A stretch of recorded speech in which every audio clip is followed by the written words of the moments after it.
We'll go to Frank in Shreveport, Louisiana, listening on Sirius Radio. Frank, your question for Patrick Madrid.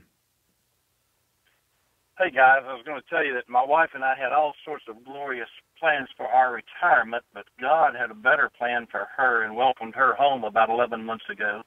And gosh, what a blessing it has been, our belief that we can pray efficaciously for those that have gone before us. But Amen. It's caused me to have some questions also. One is, do we believe the saints in heaven know what we're doing all the time?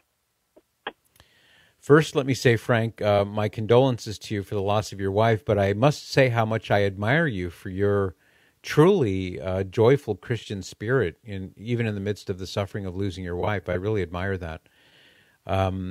We don't believe that the saints know everything we're doing at any given moment. What we do believe is that to the extent that God permits it, that the saints can be made aware of what we're doing here on earth. A good example would come from the book of Revelation, I believe chapter 6, where we see the martyrs who are beneath the altar in heaven, and they're crying out to the Lord, saying, Lord, when will you avenge us and smite, so to speak, the evildoers who martyred us? And the Lord placates them and says, don't worry, when the full number of martyrs is present, then I will take care of it. So that suggests that they're aware that the people who martyred them had not yet been punished. So there's an example of them being made aware by God, or being permitted to be aware by God. Similarly, we see on the Mount of Transfiguration where Jesus brought two dead people, Moses and Elijah. I'm saying dead with quotation marks around them. I don't know if I'm on the live stream right now or not, so I may just be making video-wise, I may just be making quote marks in the air for no good reason. But Moses and Elijah were brought into direct contact with the three apostles, Peter, James, and John. And so not only were Peter, James, and John aware of them, but they were aware of St. Peter, James, and John.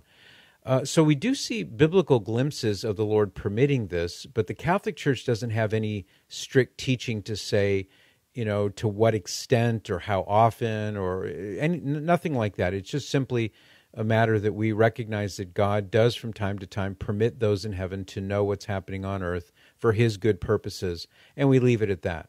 And we believe that the saints in heaven are aware of our prayers when we ask them for their intercession. So the Blessed Virgin Mary being the greatest and highest of all the saints, she would be a good example of this. And this is all done because God permits it. That'd probably be the easiest way to explain that.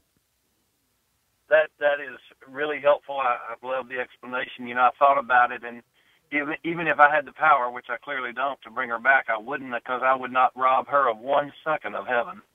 And so, we just have to humble ourselves and accept God's will and try to work through it the best we can. Well, I must say, again, I admire your composure, Frank, and the fact that you are seeing this through those very Christ-like eyes. That's a beautiful thing. Keep praying for your wife, though. One thing that we should always remember is that we don't know with certitude, if any given person is in heaven outside of the canonized saints.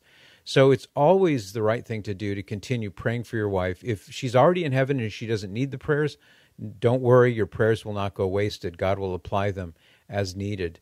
And if it so happens that maybe she needed a bit of purification before she went into glory, then your prayers can assist her and hasten the time that she enters into glory. So I would encourage you to not neglect to pray for her, even though you're confident that she may be in heaven now.